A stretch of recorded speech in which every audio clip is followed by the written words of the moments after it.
Fala rapaziada, eu sou o Rodrigo Mandarini e você está no Geral Pod, que na verdade você está hoje no Geral Pod, no canal do Tchau e no canal do Ricardo Feltrin, numa cobertura especial sobre o caso Márcios Mellen. A gente vai falar aqui ao vivo, vai começar daqui a pouquinho aqui, vamos chamar o Ricardo Feltrin, estamos aqui com o Eduardo Tchau, um grande prazer te receber, Tchau. E para quem está assistindo aqui, eu acho que vai vir conteúdo muito bom. Ricardo Feltrin, prazer em contar contigo. Feltrin, Márcios, culpado, inocente ou os dois? Inocente, 100%. Por que você acha isso? Porque, assim, eu tenho provas, né? Eu tenho autos, eu ouvi testemunhas estou cobrindo esse caso há 32 meses, está indo para 33 meses. E eu começo esse caso, como você disse, defendendo essas mulheres. Quem que ia duvidar de... Você trabalhou na Globo. Quem ia duvidar de 8 mulheres, 8 atrizes acusando qualquer diretor da Globo de assédio sexual? Então, eu já sabia que tinha essas histórias. Saiu na revista que eu considero a melhor do país, que é a Piauí. Então, não tive nenhuma dúvida. Então, nos 2 primeiros dias depois da entrevista da Piauí, da matéria da Piauí, eu já começo a receber informações dentro da Globo. Como? Desculpe. Então, eu começo a receber informações de dentro da Globo, de pessoas muito graduadas, falando, olha, você tem certeza do que você está escrevendo? Porque uma coisa que ninguém lembra é que a matéria sai depois de 1 ano que é feita a denúncia, e nesse 1 ano o Márcio Mellen é simplesmente massacrado dentro da Globo, consegue fazer ser demitido, e aí eu começo a descobrir que essas mulheres estavam passando um trator, estavam fazendo uma blitzkrieg dentro da Globo para obrigar outras mulheres a acusar ele também. E as mulheres falavam assim, mas ele nunca me assediou, eu não vou falar isso. E aí elas ameaçavam cancelar essas atrizes, essas funcionárias, porque elas estavam já tramando tomar a posse do núcleo da Globo de humor. E aí eu me perguntei, eu falei, espera um pouquinho, eu cobri dezenas de casos de assédio sexual e durante minha carreira eu fui repórter de polícia. Eu falei, eu nunca vi vítima querer forçar as outras a aparecer. Porque você pega a história do Abdelmaci, você pega a história do Jeffrey Epstein, do Harvey Weinstein, desse cara da Caixa, tudo aparece de lugares diferentes, aparece em testemunhas, elas brotam. Naturalmente. Porque o cara foi exposto. E nesse caso, ninguém queria acusar o Marcos, e elas estavam ameaçando essas pessoas. Inclusive, uma delas, Verônica de Bom, é alvo de uma queixa no Compliance por intimidação. E aí, Eduardo, daí é quando eu vou para o Rio, algumas vezes, eu tenho muitos amigos também na Globo, e começo a ouvir umas histórias cabeludas, e comecei a perceber que estava tudo errado, estava cheio de mentira, né, nessas histórias. Eu contei mais ou menos, só da Dani Calabresa, 14 mentiras e 4 mentiras confirmadas. Eu sou repórter igual você. Eu tenho a prova, tem ela se desmentindo na justiça, tem ela mentindo para o juiz, sabe? Tem as pessoas desmentindo ela. É uma coisa sórdida. E a outra coisa que eu estranhei quando começo a apurar é que era um grupo restrito de mulheres da Zona Sul ali, todas amigas. Eu falei, peraí, o cara é diretor da Globo, você imagina quanta figurante gostosa não passou por ali? Quanta camareira, quanta figurinista, produtora, como é que é só esse grupo? E, por sinal, se fosse assim, eu falaria, seria um terrível mau gosto. Não, é verdade, porque não são nem mulheres espetaculares do ponto de vista artístico e nem... Modelo, nem nenhuma modelo, não tem modelo ali, né? Não tem nenhuma... Ninguém chegou na capa da Playboy como várias do Zorra chegaram. A gente entrevistou a Desirê Oliveira aqui. Estou citando isso, vão falar assim, não, machismo, está falando de aparência. Mas é verdade, assim, porque não são mulheres assim de ser carismáticas para um predador sexual. E a gente tem que lembrar, com a entrada que o Eduardo fez aí, ele começou esse caso sendo um predador sexual. Depois, a advogada dela, a doutora Mayra Cota, dar entrevista falando em estupro, e que ele era um cara violento, ou seja, ele não podia se responder, não podia se defender, porque ela consegue calar ele na justiça. E a verdade é a seguinte, elas tinham certeza, e isso estava acabado, elas tinham ganhado a fatura. Elas só não contavam que ia aparecer um repórter ultra rancoroso, que sou eu, marrento, e assim, eu me senti um idiota, sabe? Eu me senti um imbecil, porque elas tinham certeza, nossa, 8 mulheres acusando o cara na Globo, a carreira dele está acabada. Vitória E pior certa, que né? Vitória certa, né? Vitória certa, né? Agora, você acha que o principal, mais do que a doutora Maíra, mais do que o Ministério Público, você tem essa percepção que a imprensa faz o papel de principal algoz do Márcio nesse caso? Porque o que a gente vê aqui, você foi meio que o Dom Quixote, você foi aquele cara que salvou ele ali na hora da forca. Mas 99,9% da imprensa continua não dando espaço, não é espaço para defender o Márcio, é espaço para o contraditório, para todo mundo falar. E isso você pertence a essa percepção? Olha, eu saí do UOL por causa disso. Né? Vamos jogar aqui no ventilador, mas assim, eu saí do UOL justamente por sofrer um boicote, sofrer ataques lá dentro. Eu escrevia matérias e o site Universa negava as minhas matérias. Tem matéria errada no site Universa até hoje. Acabaram de dar um erramos numa matéria de agosto do ano passado, que eu avisei o meu editor, avisei o meu gerente, avisei o diretor do UOL.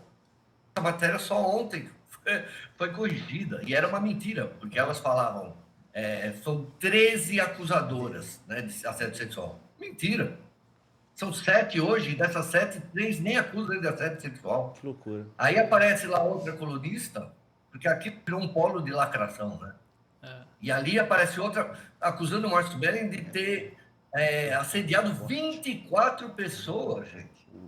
De onde ela tirou isso daí? Qual a fonte dela? São as vozes né, na cabeça, a pessoa tem um delírio. E essa pergunta que você faz, essa militância se tornou, eu não vou falar uma palavra horrível de uma doença, mas assim, virou uma doença dentro das redações. Isso está absolutamente insuportável. E o UOL abriga o que há de pior nessa parte. E o Metrópolis, idem lá com aquele repórter de Taubaté, como ele é chamado. Elas ganharam apelido, né? Vocês sabem, elas viraram as assediadas de Taubaté. Eu, no começo, nos primeiros... Eu começo a publicar mesmo a história em junho do ano passado dentro do UOL. Mas em junho do ano retrasado, ou seja, um ano antes da minha primeira matéria, eu gravo um vídeo no UOL, se vocês procurarem, que eu falo claramente assim, eu me arrependo de ter escrito e de ter feito os vídeos que eu defendia a Dani Calabresa. Eu faço um texto falando que o futuro da Dani Calabresa corria risco, que a Globo tinha a obrigação de proteger ela, que ela tinha sido uma mulher corajosa e agora ela podia ser podada e ser sabotada por outros diretores assediadores. Sabe? Eu me sinto idiota. Sabe? Isso é bom pra caramba. Agora, isso é uma coisa muito forte que você falou, e ao mesmo tempo eu te pergunto, Ricardo Feltrin, que por trás estava? Na verdade, vingança pessoal da Dani em relação a algum projeto? Qual a sua opinião sincera sobre isso? Opinião não, eu até consegui mostrar as provas, porque o Márcio estava no lugar errado, na hora errada. Né? Você pode ver que ele sofre a sabotagem, ele começa a ser atacado antes de fazer um ano no cargo de supervisor. Todo mundo fala que ele era diretor, na verdade era supervisor. Na hora que a Dani Calabresa vai acusar ele, e se vocês procurarem nos meus vídeos, eu consegui os vídeos dos depoimentos das acusadoras dentro da Justiça Civil. Se vocês quiserem depois editar alguma coisa, vocês podem pegar. Legal. Tem a Dani Calabresa mentindo para um juiz. Tem a Dani Calabresa afirmando que avisou a amiga que estava sendo assediada sexualmente pelo Márcio, estava chorando lá dentro de uma tal festa, que é onde a matéria da Piauí mais fala, e depois tem a amiga dela falando assim, não, ela não me falou nada, inclusive ela falou coisas boas. Sabe? Ela omitiu, por exemplo, que depois de ter chorado, ela foi lá e deu um cata num câmera. E o Luiz Miranda falou que ela voltou sorrindo, né? E aí ela fala que voltou... Dando risada, gente. E aí, só para terminar, quando ela faz a acusação dessa, é a hora que a Verônica Debon leva um pé na bunda do Márcio Melo. Exatamente ali. Outubro, novembro de 2019. E a Verônica Debon, durante essa apuração, quando eu consigo os autos do processo, eu vou para o Rio durante 1 ano e meio para tentar conseguir, porque a Márcio não queria me passar. Ela teve a chance de me passar antes da Calabresa, com qualquer medida restritiva dele não poder liberar as mensagens. Se ele tivesse passado isso para mim antes, eu não tinha medida restritiva. E aí a Verônica Debon, voltando, leva o pé na bunda. Ela sabe da história do Márcio com a Bárbara do Vivier. É uma novela que ninguém poderia imaginar. Porque daí a Bárbara do Vivier na verdade, o ponto zero dessa história. Ela nem é acusadora. Porque ele teve um relacionamento com ela por 7 anos, amante. Uma parte ele estava casado e depois ele se separa. Depois ela casa e continua se encontrando com ele. E ela, um dia, ela só usava o carro dela, ia lá para casa deles, transavam. Todo mundo ria na Globo, porque eles chegavam e falavam, pronto, chegou os cabelinhos molhados. Vamos chegar no motel, né, você sabe. E aí, um dia quebra o carro dela e ela começa a pegar o Uber. E esquece que o Uber mandava as notificações para o e-mail do marido. Caraca. E aí, a família pressiona, fala, quem mora aqui? Quem mora aqui? E ela fala assim, não, é o Márcio Meren, mas ele me assedia, não acontece nada, só quer ficar perto de mim. Olha, gente, não é nada disso, eu vou sair de lá do humor. E aí a Maria Clara Gueiros é a madrasta da Bárbara. E a Maria Clara Gueiros acredita na enteada, que depois eu vou descobrir que é uma mitoma desde criança. E ela mesma assume ser uma mitoma. É muito personagem. É inacreditável. E aí, a Verônica, quando, em 2018, o Márcio Meren descobre que foi acusado por ela, ele se afasta da Bárbara. E a Verônica sabia que ela tinha mentido. E eu tenho as mensagens da Verônica, que fala para o Márcio Meren que a Bárbara estava acusando, se desculpando, né, dando uma desculpa esfarrapada de assédio, é a Verônica. Porque ela estava dando em cima do Márcio. E aí, realmente, eles começam a ter um caso. Quando ela leva o pé na bunda, tem a Calabresa, acabou de fazer uma denúncia de assédio moral, ela corre atrás de quem? Da Bárbara. Né? Bom, ali a origem, eu vi um vídeo sobre isso, que é Bárbara do Vivier e Verônica Debon, não é Dani Calabresa. Porque são essas duas, mais a Maria Clara Gueiros, que convencem a Dani Calabresa a acusar ele de assédio sexual também. Cara, é muito personagem. É a maior cobertura da tua carreira, porque assim, só em você se predispor não, ter a coragem de se demitir, você, de um grande portal como era o UOL. Ah, tá, você foi demitido. Mas foi por isso. Mas foi demitido por isso. Eu fui acusado de errar uma informação. Eu saí do UOL, da cobertura disso em agosto do ano passado. Falei, não escrevo mais aqui. Era ombudsman me ofendendo, eram os repórteres fazendo pressão, era gente de fora pedindo minha cabeça. Então, o ombudsman, Mário Magalhães, fez um e-mail que vai estar no meu livro aqui, uma das coisas mais desrespeitosas que eu já li. Quem? O Mário Magalhães. O cara aí que se diz historiador, que faz livros sobre casos de 200 anos atrás, não consegui tirar a bunda da cadeira para apurar uma coisa aí na Zona Sul, perto de onde ele mora. Né? E aí eu não aguentei, cheguei para o meu diretor, falei, Murilo Garavello, falei, não escrevo mais aqui. E vou começar a publicar minha série de vídeos. Para você ter uma ideia, são 108 vídeos sobre esse caso, a partir do dia 8 de dezembro. Porque eu falei assim, agora eu vou meter na cara. Então, tudo que elas falavam, eu desmentia com prova. E em abril, de tanto tomar furo e de tanto que começou a repercutir mesmo os meus vídeos, o UOL vem, o meu gerente vem pedir para eu voltar a escrever sobre isso no UOL. E eu não quero. Eu insisto com ele, eu não quero, eu já fui atacado demais, eu não... Insistiu tanto que eu peguei e fiz. Assim, a primeira matéria que eu fiz no UOL, eu já fui demitido. Eu acho que eu caí numa arapuca. Eu acho que eu caí. Uma Me armadilha, fizeram né? uma arapuca. Uma armadilha, né? Uma armadilha nesse caso, né? Pode ser. Fizeram, porque quem pede a minha cabeça é Mayra Cota. Ela manda uma prova, entre aspas, de que a Suzy Pires tinha acusado ele de assédio sexual. E eu tinha uma prova que a Suzy Pires jamais soube que estava sendo acusada de assédio sexual. Ela nunca assinou um papel falando, eu estou acusando ele de assédio sexual. Ela foi culpada, caiada.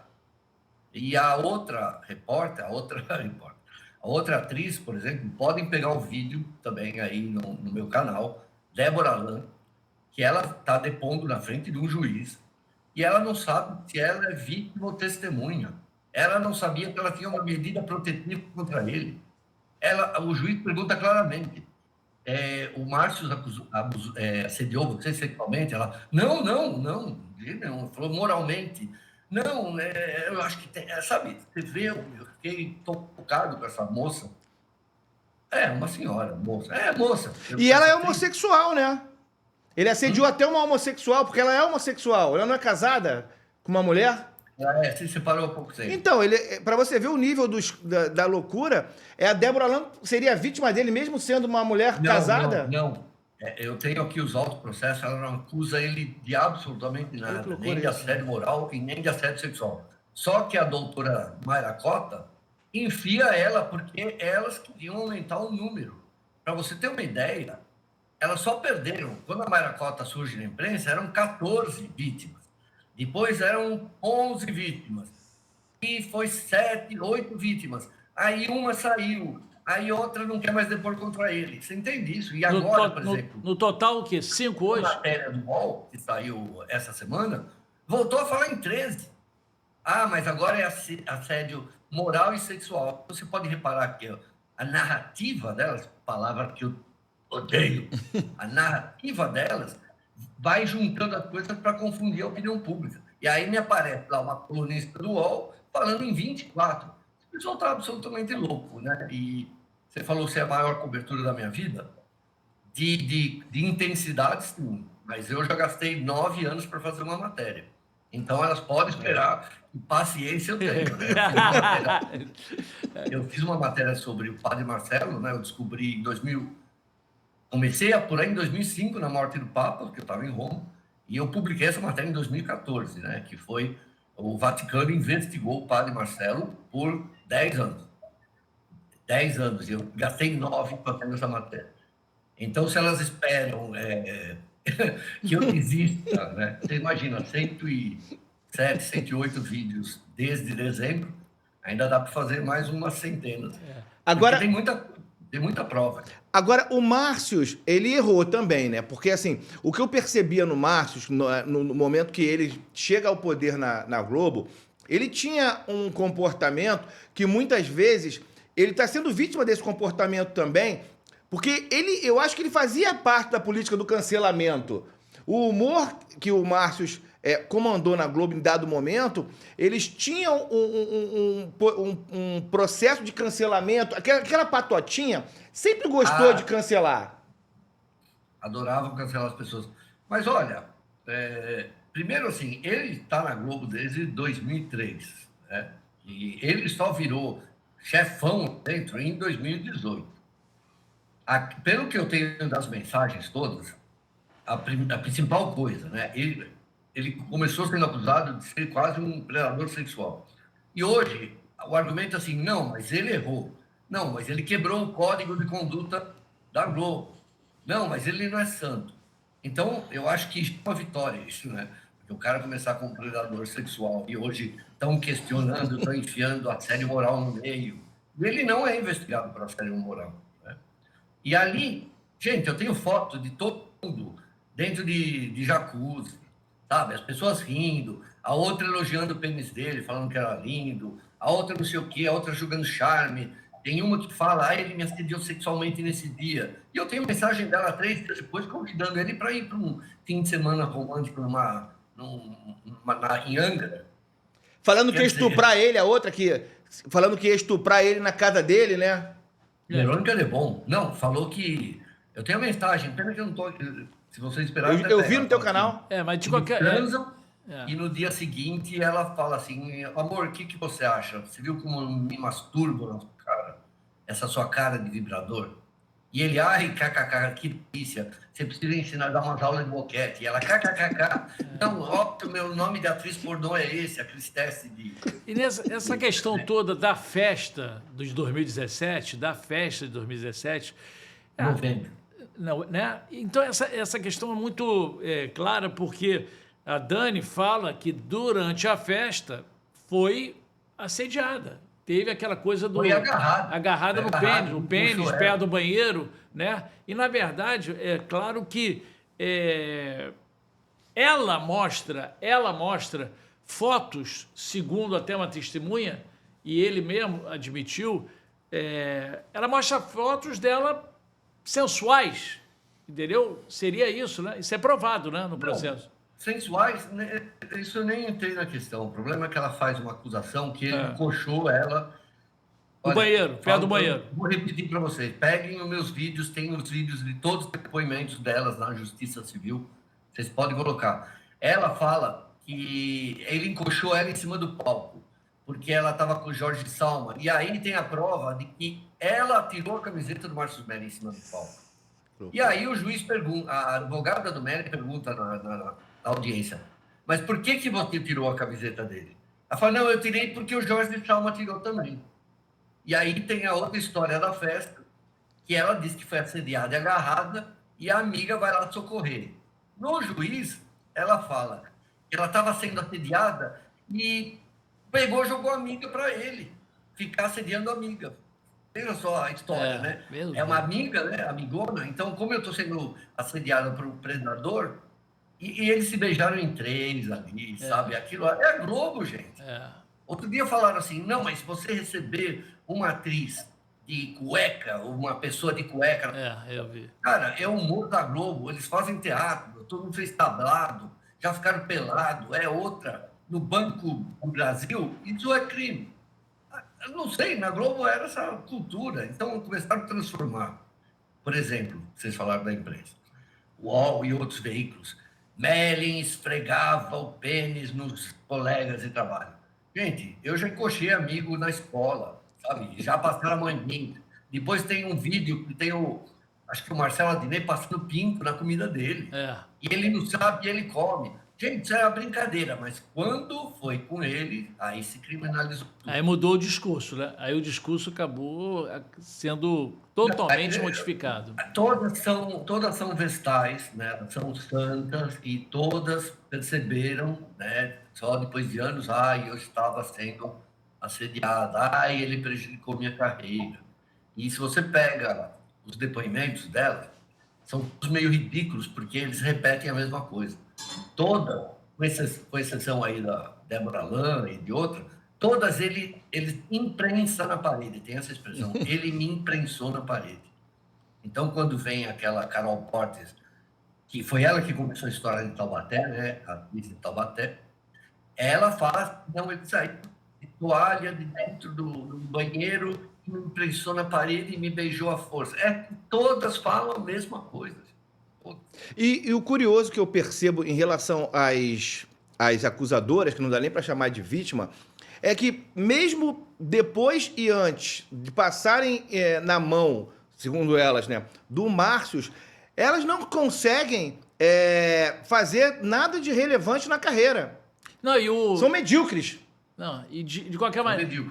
De qualquer maneira, também, o tiro acabou... Com exceção da Suzy Pires, que eu acho uma grande... Sim. E, por sinal, foi a única que saiu.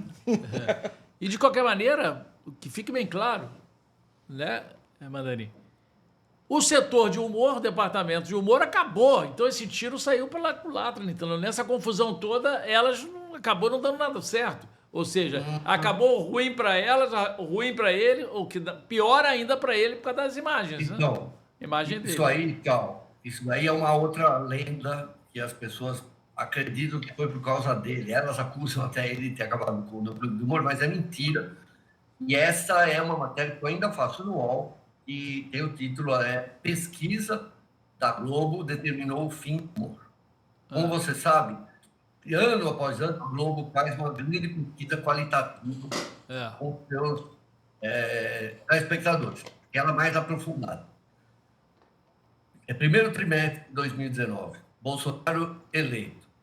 A Globo vai lá, faz uma pesquisa e descobre que o público dela está rachado, igual ao país. Metade direita, metade esquerda. E aí, o que ela faz?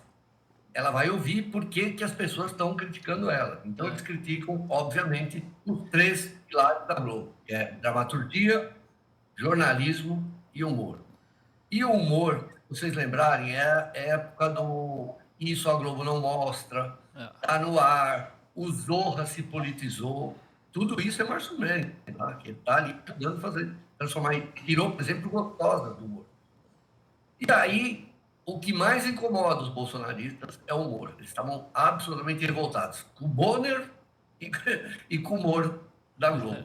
Então, para mim, o que eu apurei foi que a Globo começou a fazer um aceno para o telespectador bolsonarista, porque ela não pode perder.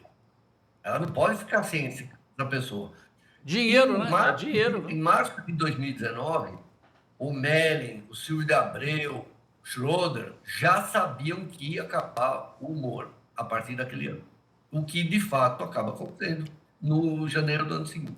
Aí você entra numa questão da política aí e também acompanhando... Primeiro que, volto a dizer, o canal do Ricardo Feltrin, para quem quer conhecer sobre caso Márcio Melling, sobre jornalismo, é imperdível, você tem que assistir.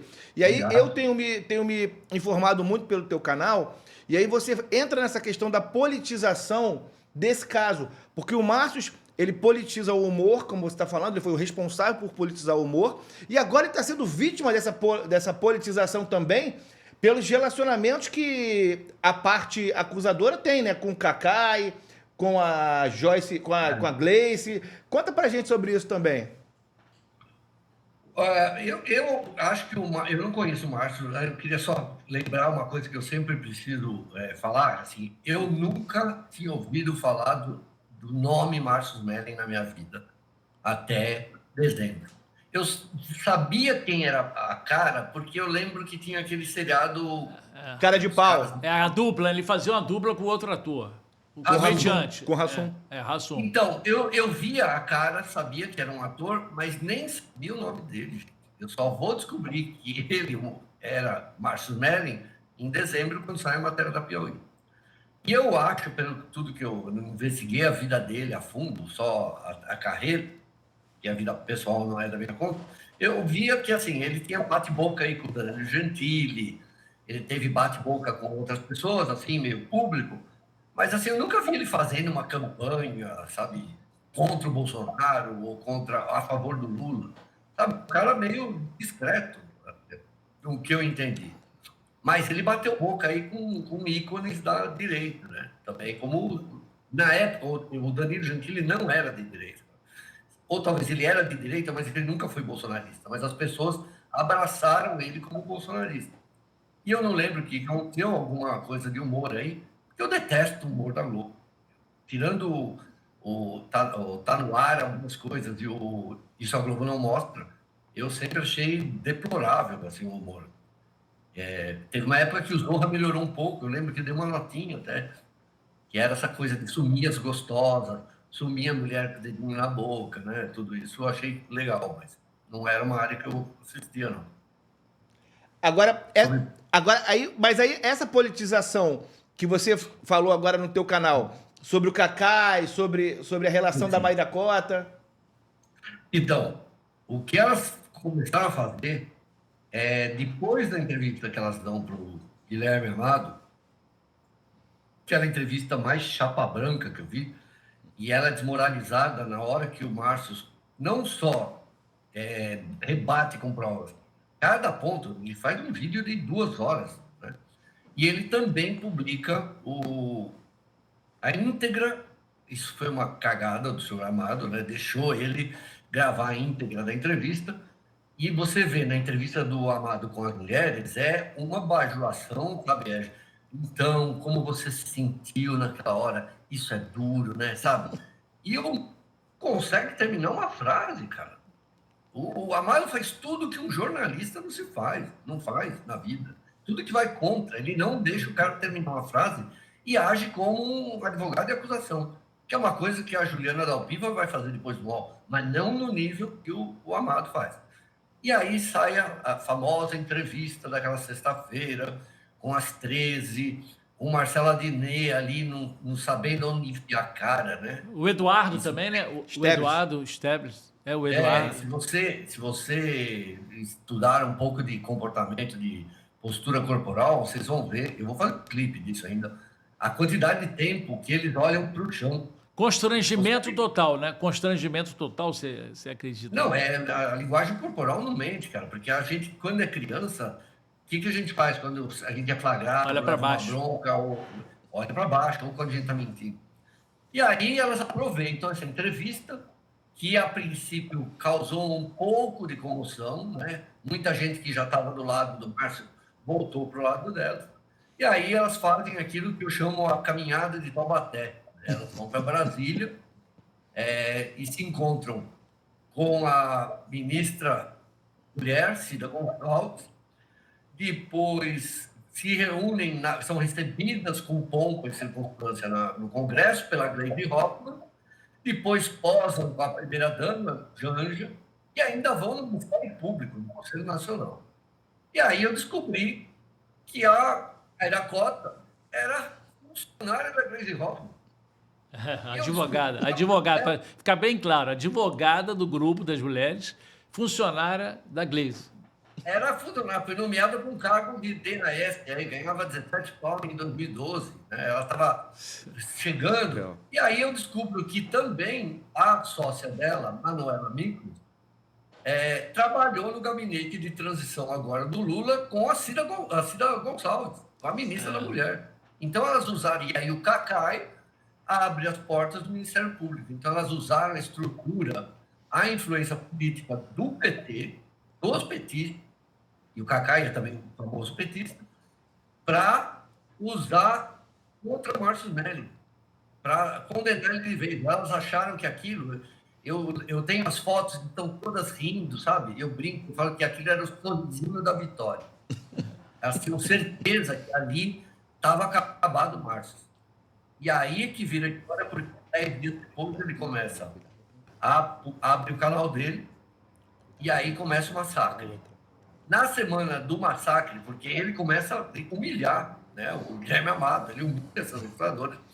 E aí ela lança mão da última carta dela, que era a Carol Portes, que vai lá dar entrevista para o UOL, para a Juliana Dalpiva.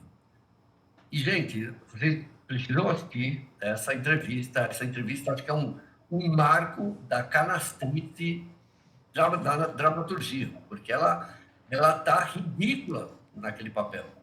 É tão forçado a forma como ela fala, como ela geme, sabe? A Juliana Dalpiva fazendo o possível para ela chorar, sabe? Era tudo tão desesperador que ali surge a vítima do Platé. É ali a Carol Portes que surge com isso, e hoje só se chamam, quando elas fazem propaganda para uma empresa, a empresa de Taubaté. Entrou advogado de Taubaté. Quando o Luiz Miranda aparece, ele é a testemunha de Taubaté. Então elas ficaram desmoralizadas, né? Então agora, fazendo a política de novo, ontem eu publiquei que elas foram atrás do marqueteiro do PSOL, né, o Gabriel Galindo, para salvar a imagem delas, porque elas estão sendo absolutamente massacradas pela opinião pública. Então elas estão manobrando para transformar o Márcio Melo em réu, porque isso para elas seria tipo a morfina antes da morte. Porque na justiça criminal elas estão acabadas. E como é que vai chegar, eu pergunto, o Feltrin, como é que isso vai terminar? Você acha que a situação dele, a situação delas, entendeu? Você acredita que, no final das contas, você como jornalista experiente, mais ainda em função desse caso, você acredita que isso tudo, essa história acaba onde? Faço essa pergunta para você. Eu acho que elas vão prolongar ao máximo. Elas acabaram de fazer uma outra manobra aí no Rio, no Ministério Público. Eu descobri que a advogada, né, O Meli cita isso ano passado numa live dele e eu fui atrás, porque eu falei, peraí, a Mayra Cota denuncia a promotora, Ah, tá. porque Isso. porque a promotora permitiu que o Martinelli viajasse para fora do país, pegasse passaporte e não tivesse mais restrição, pudesse ir na Globo, que ela tinha conseguido proibir o cara de sair de casa, basicamente. Certo. Ele recebia ameaça de morte por telefone. Loucura. E aí, quando essa promotora, diante de todas as provas que ela tem, ela estava há um ano investigando isso, ela levanta essas cautelares, pede para juiz, e a juiz aceita, a advogada Mayra Cota vai denunciar ela na surdina, no núcleo de apoio às vítimas do Ministério Público. E o núcleo começa a investigar essa promotora, acompanhando o caso, na maior surdina. Tanto que ela vai depois, recentemente, na Procuradoria-Geral, e esse procurador aí do Rio, que adora aparecer, né, Luciano Matos, Sei. indica no dedo Uma outra promotora. Ele tira a importância do promotor natural para enfiar uma mulher, que é essa doutora Isabela Isso. Jordan, É. que é a mulher que investigou o caso em Henrique Borel. Então, elas estão agindo para ele ser condenado. Já foi feito 2 vezes que o processo ia acabar, que o inquérito ia ser concluído pelas delegadas, elas agiram para não deixar isso acontecer, porque elas sabiam que a primeira e a segunda delegada, diante daquilo que existia, provas, Iam arquivar. Iam arquivar. não iniciar ele. Isso. Agora, o Feltrin, você acha que... Porque o Márcio talvez não seja o primeiro caso que a gente vê de um cancelamento desse. E aí me pega muito o caso do José Maier. Eu entrevistei algumas vezes o José Maier, primeiro um dos caras mais gentis e elegantes, além de ser um espetacular ator. E aquela história foi meio nebulosa, mexeu com uma, mexeu com todas. Você acha que se Ricardo Feltrin tivesse ido mais a fundo naquela história do José Maier, teria sido uma história diferente? Eu não investiguei. Durante esse caso do Marcos, eu recebi uma ou outra informação que eu nunca pude confirmar. Eu achei estranhíssimo a figurinista não fazer nem sequer um BO contra ele, depois de acusá-lo no blog da Folha, e criar aquela comoção e o cara ser absolutamente destruído. Pelo que eu tenho quase certeza, a figurinista e o Zé Maia tinham um caso longo, né? E ela não tem coragem de levar isso. E, pelo que me falaram, ela foi meio que forçada a fazer a denúncia contra ele, porque foi flagrada. Eu não sei, sabe? Não sei se ele não estava... E ela tinha alguma fantasia dentro da... Eu não sei, você entende? Eu acho que eu traria mais informações, né? Mas, como eu não me meti no caso Zé Maier, eu nunca publiquei uma linha sobre ele, então eu não... As pessoas falam, né? Pô, você primeiro xingou o Mellin e agora você está defendendo. Mas eu só estou aqui hoje falando com vocês, depois de 107 vídeos, porque eu fiz isso. Se eu nada do Márcio Mellin, aí ele já estava preso. E ontem, num outro podcast, o cara me perguntou: se não existisse internet, o que você acha? Ele estava preso? Eu falei: não, ele estava morto. Tinham matado ele igual aquela mulher acusada de bruxaria no Guarujá. Tinham assassinado ele, com certeza. E qual o paralelo que você faz, essa questão aí da escola base, com essa história aí Você do... cobriu, Tchau? Não. Ele só Eu foi em cobri. São Paulo, eu sou do Rio e foi em São Paulo. Eu cobri pela Folha, eu tinha acabado, eu era editor assistente em São João, tinha acabado de chegar na Folha em abril de 94, e já era no momento que tinham descoberto que era tudo mentira. E a minha editora, querida, né, a Suzana Singer, depois foi ombudsman da Folha, e ela dá entrevista no meu livro sobre isso, ela me coloca e falou: Feltrin, você é o cara das vítimas, você vai ter que trazer todo dia aqui meia página. E é curioso porque eu trazia, e eu procurei aqui no acervo da Folha, eu não estou achando, uma coisa meio estranha. Então, eu ia entrevistar as vítimas da escola base, que é uma coisa que eu repito aqui, tchau, porque você já fez tragédias. Foi a primeira vez que eu olhava para uma pessoa entrevistada e eu via o olhar de uma pessoa morta. Não tinha brilho nenhum, sabe? Uma coisa assustadora. E eu tentava animar as pessoas. Não, mas e aí? Como foi sua infância? Eu lembro dos japoneses, esqueci o nome dele, o senhor oriental, que era dono da escola, e ele falava assim: eu não quero falar sobre isso. Sabe, uma pessoa que perdeu O brilho da sopro. vida, né? E quando eu começo a ver os vídeos, o primeiro vídeo do Márcio Smelly dando uma entrevista no Seu UOL, Shimada. Shimada, e depois eu vejo, morreu infelizmente em 2017, e a mulher morreu em 2004 aí de câncer, uma coisa horrível. E quando eu vejo o Márcio Smelly falando no UOL e falando com o Cabrini, eu vi o mesmo olhar de uma pessoa que estava sem sopro de vida ali. Ele estava morto, ele estava sendo... tinha morrido. Isso é um assassinato público, acho que da alma da pessoa. A gente fala reputação, mas reputação é parte da alma, né? Então, quando eu vi aquilo, eu já estava apurando, começando a apurar, vendo algumas inconsistências, né, na história. E aí eu começo com esse caso e vim parar aqui. A gente... É cansativo, é cansativo. No começo, quando eu publico as primeiras mensagens da Calabresa, entre ele e a Verônica Lebon, cara, eu sofri um massacre que uniu toda a militância extremista feminista do Brasil. Eu não considero nem essas pessoas feministas, elas são extremistas. Para me ameaçar, você também é um assediador sexual, tenho certeza que você é um abusador sexual. Começaram a investigar minha vida. Como eu fui editor-chefe da Folha com 10 anos, começaram a procurar ex-repórteres minhos para saber como eu era, se eu abusava, se eu era assediador sexual. Descobriram até que uma vez, quando cai o avião da Gol, ali na floresta, que o jatinho bateu nele, nesse dia eu bati boca com um editor, porque o editor, eu tinha que dormir, estava tomando remédio para dormir, e quando eu acordo tem 200 mensagens ali, e eu soube que o cara era meu assistente, e o cara tinha chorado, e nem tinha puxado o avião ainda, só sabia que o avião tinha subido. Sabe? O cara começa a me ligar ali das 10 horas da noite até 3 horas da manhã. E nesse dia eu fiquei bravo mesmo, porque eu falei, porra, você é editor, você tá chorando, sabe? E descobriram até isso. Mas você foi grosseiro, não sei o quê. Eu falei, fui grosseiro, mas ele é meu amigo até hoje.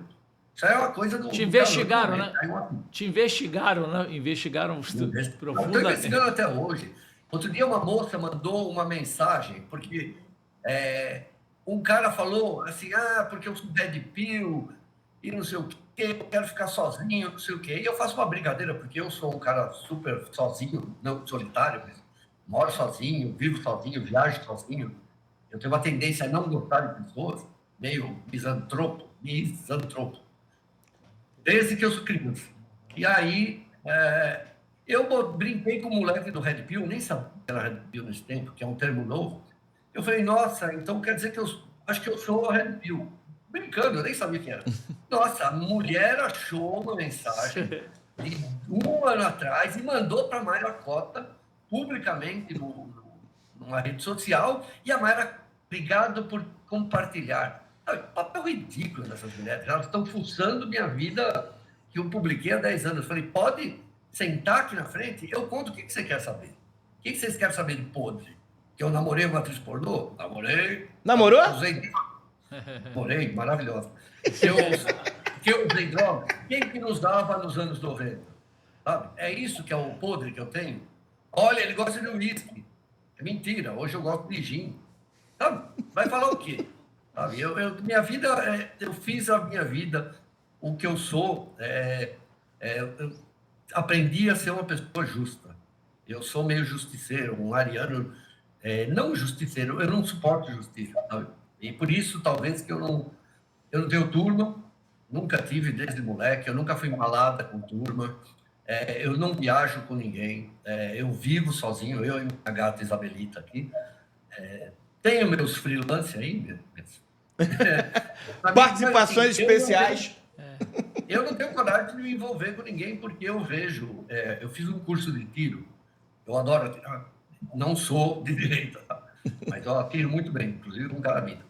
E eu tinha um instrutor que ele falava, ele também era uma pessoa meio afastada, ele falava assim, Feltrin, sabe a diferença entre uma carabina e uma pessoa? Eu falei, não. Ele falou, é que a carabina só se machuca se você for desastrado, porque com pessoa não vai ter jeito.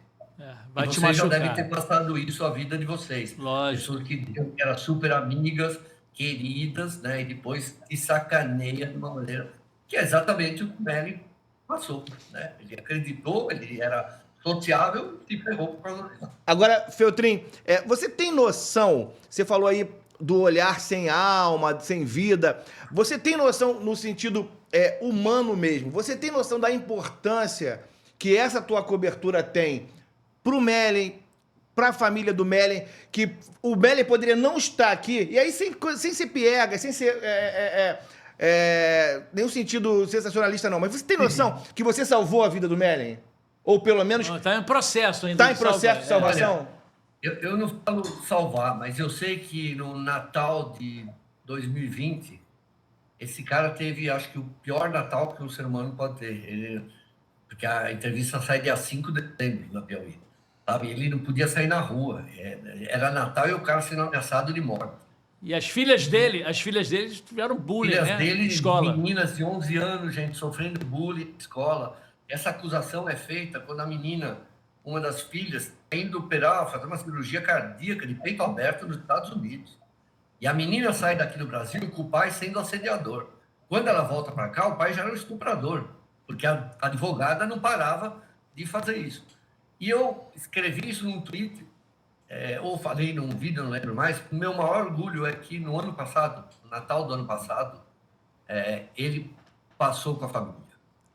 Outro dia, porque assim, eu hoje converso com ele às vezes. Outro dia, quando começou a aparecer OVNI aí, né? Eu até conversei com ele. E eu estava falando com ele e com a assessora dele aí no Rio, Sim. por telefone. Cara, e 3 vezes param pessoas. Nossa, você faz uma foto comigo. Eu vi, por telefone, eu vi uma mulher pedindo desculpa. Olha, eu também me desculpa, eu acreditei nela, mas hoje eu gosto de você. Então, socialmente, ele já foi inocentado. Para mim, isso é o mais importante. E eu acho que quem salvou a vida dele mesmo foi ele, porque eu não sei se fosse comigo se eu aguentaria. Se vocês me entendem. Foi muita humilhação. Você ser ameaçado de morte todo dia, sabe? Você perder seu emprego, você tá com a sua filha sendo operada, você está sendo massacrado, você vê a humilhação que você está passando e você sabe que é inocente. Ele que está vivo, né? Quem salvou a vida dele foi ele mesmo. Tanto que eu faço, na época, 80 vídeos e ainda tinha gente que tinha alguma dúvida. Eu falei, mas tem prova aqui, né? E tudo isso vai mudar quando ele monta o canal dele. Então, ele que causou essa... Esse canal dele foi uma forma que ele... fundamental, né? Já com rede social, antigamente não tinha isso, né? Esse canal dele e elas acusam ele de estar usando o canal para intimidar ela. Ontem eu vi eu vou até fazer um react aqui, eu vi mais uma colunista do Universo falando que ele está usando o canal, que ele está intimidando as mulheres, sabe? Que está botando em risco. A pessoa não tem vergonha na cara de falar esse cara. Você ameaça, assim, faz uma acusação criminosa com uma pessoa, que seria suficiente para muita gente se matar. E aí você vem falar que porque o cara está se defendendo, está intimidando, então essas mulheres estão encurraladas, elas estão apavoradas e é isso que está fazendo.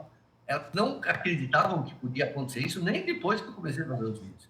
Falou, quem é o cara aí, cara? Conseguiu mandar ele embora do UOL, vamos festejar. E aí se ferra desse jeito. Então elas entrou no modo desespero, contrato marqueteiro do PSOL. Eu posso falar já a matéria que eu vou fazer hoje aqui, o marido da Calabresa. Porque isso aqui só vai sair na segunda, né? Então eu posso dar o furo. Então, o marido da Calabresa tá blindando ela de um jeito desgraçado, baixou o cachê da mulher. É um absurdo para ela conseguir fazer um ato de propaganda. Tá fazendo da Vigor, fez o do remédio antihistamínico, fez o da Óticas aí. Cara, ela está sendo humilhada em praça pública. Sabe? Ninguém acredita, né? Fala assim, o colírio em Taubaté. essa óculos, porque ela ainda, a idiotice, né? Ela está fazendo uma propaganda que você compra a lente e a ótica te dá armação. E aí as pessoas estão falando de armação, ela entende.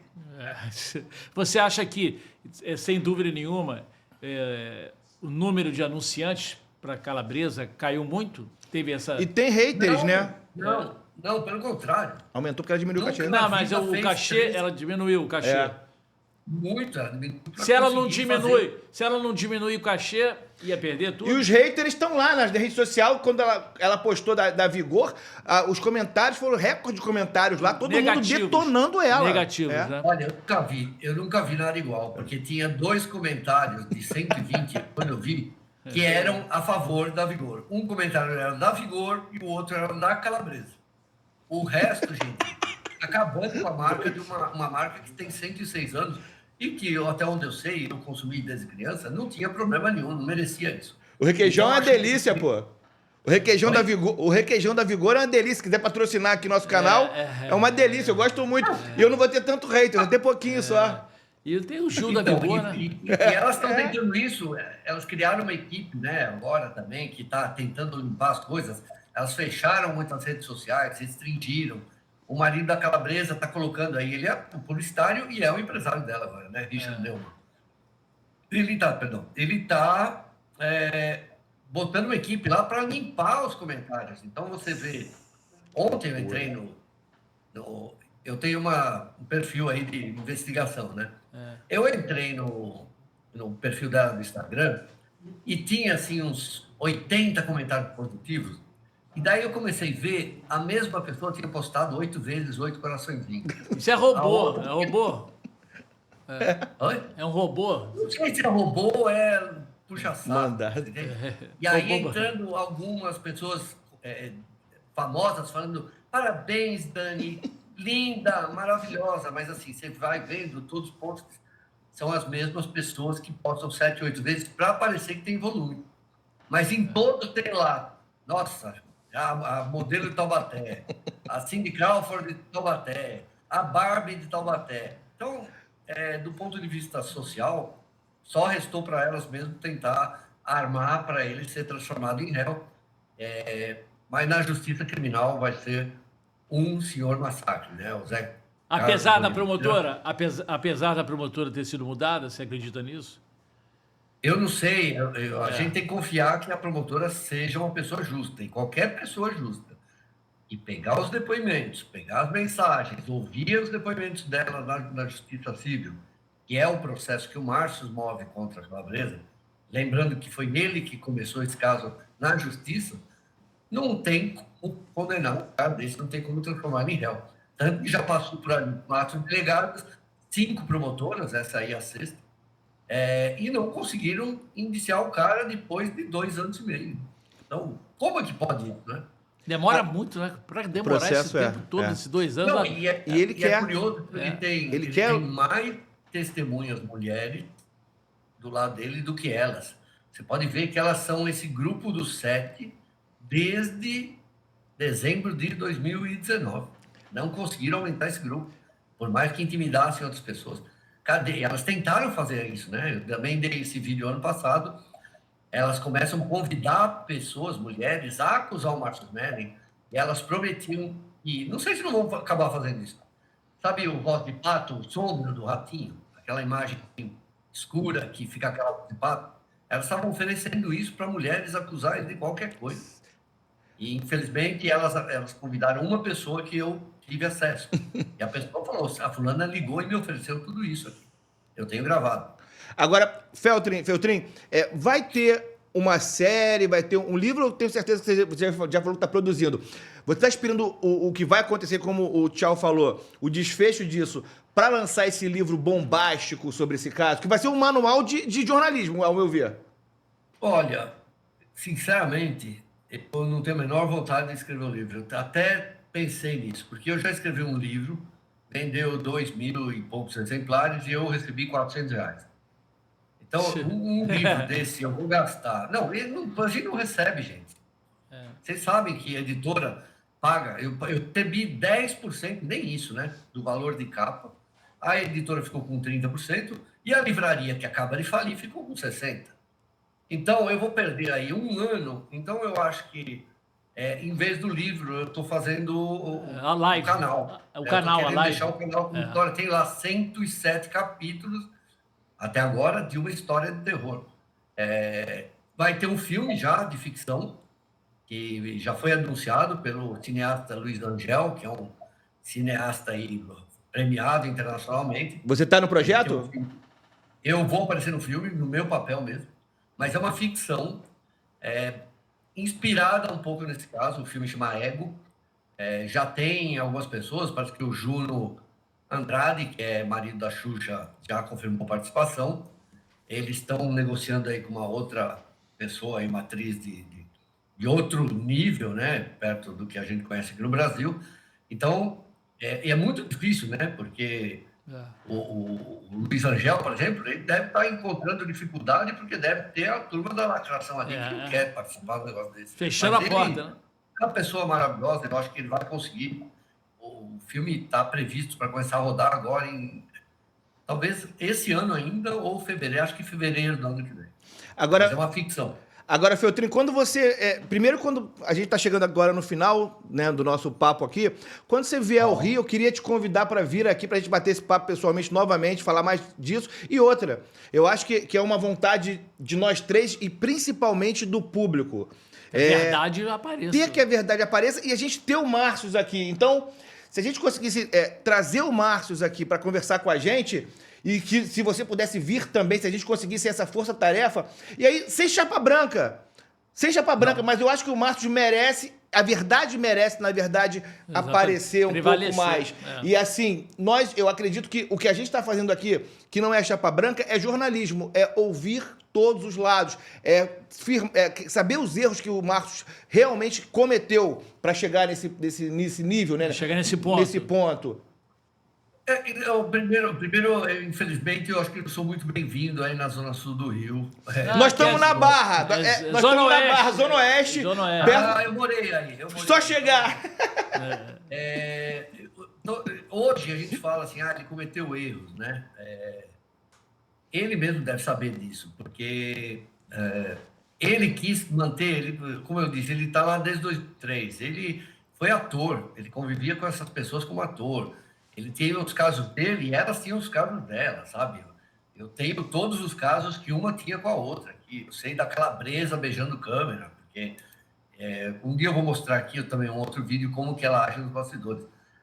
Então, falar que hoje ele cometeu erro, eu falo assim, hoje sim, por causa que todo mundo percebe que não pode mais fazer isso. A Globo mudou. Mas foram 50 anos de emissora que as pessoas tinham cado. Teve assédio sexual pesado lá. Eu tenho um vídeo também sobre isso. Teve uma era de predadores sexuais dentro da Globo. É verdade. E que não eram heterossexuais as grandes vítimas, eram os atores e atrizes gays. Esses daí sofriam. Tem também vídeo aqui sobre isso. Então, eu não sei dizer, assim, se ele cometeu erro. Hoje, todo mundo sabe que sim, né? Ele mesmo admite, né? Ele mesmo. Ali, nem elas podiam ficar sediando ele pedir papel, né? Exatamente. Eu acho que esse bate-papo foi esclarecedor, né? Fantástico. Eu acho que foi um bate-papo que deu para... Acho que quem vai assistir o podcast vai entender melhor ainda esse assunto. A gente espera que a justiça seja feita em relação a esse caso e não tenho dúvidas nenhuma que a sua entrada aqui no nosso podcast, né, no canal do Tchau, também no Geral Pod. No Geral Pod, foi uma situação magnífica que vai ajudar, entendeu? Durante uma hora a pessoa parar também para pensar e não cometer também quem é jornalista, quem não é, esclarecer as coisas e não cometer futuros erros, entendeu?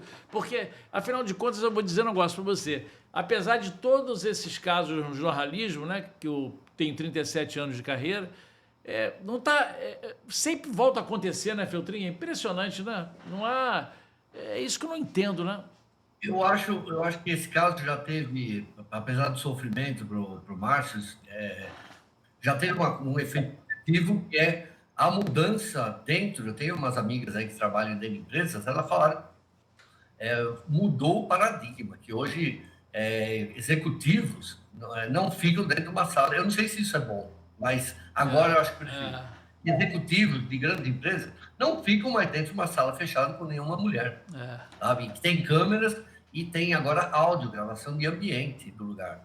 Então, isso é bom. A Globo modificou completamente o negócio. Agora, lembrando que a Constituição proíbe que qualquer empresa proíba um relacionamento em qualquer lugar do Brasil. Então, é inconstitucional, é ilegal que você proíba um chefe de ter relacionamento com uma repórter. Eu fui chefe 10 anos, eu jamais tive um relacionamento com uma repórter. Tive antes dela entrar na Folha ou depois dela sair da Folha Online. Mas, assim, sob o meu comando, não. Mas esse é o meu jeito, entende? Lá na Folha tem um monte de editor que trabalha com a mulher, com a namorada, dentro da editoria e é chefe dela. Então, no UOL também tem casos, sabe? Todas as empresas. Então, lembrando que isso não é ilegal, mas eu acho que devia se tornar um padrão para todos nós. E até agora o Tchau falou muito bem em relação ao alerta, e fica o alerta também, fica a mensagem também, que muitas vezes quando você é vítima de uma injustiça, quando você acha que já era, pode sim aparecer lá no fundo do poço, mesmo que pareça piegas isso, mas pode aparecer alguém que acredita em você.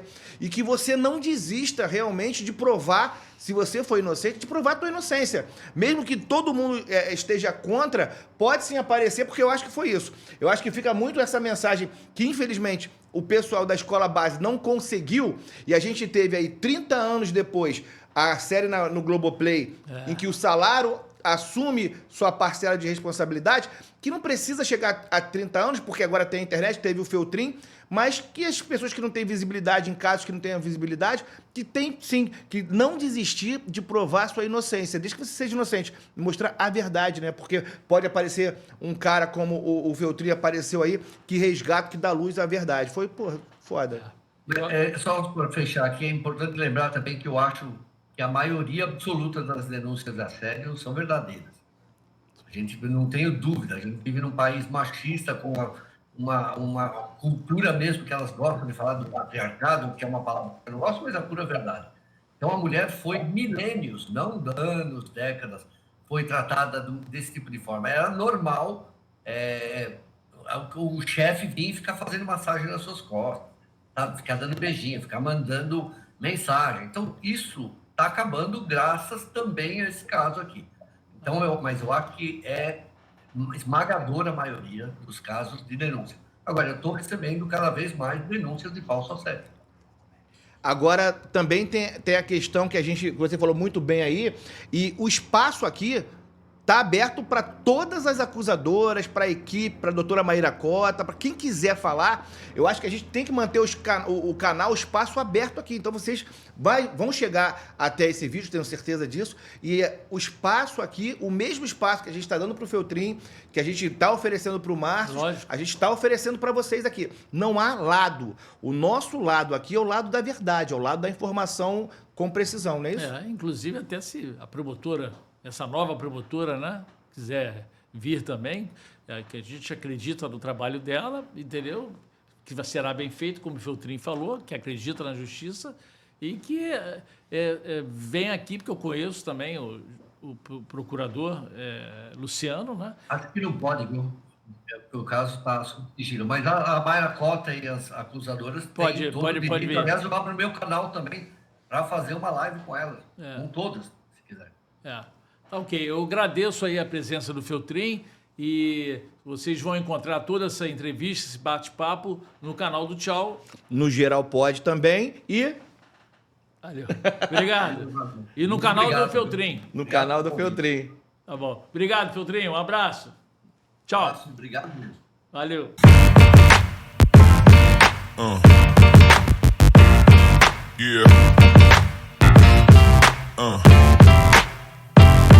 Yeah.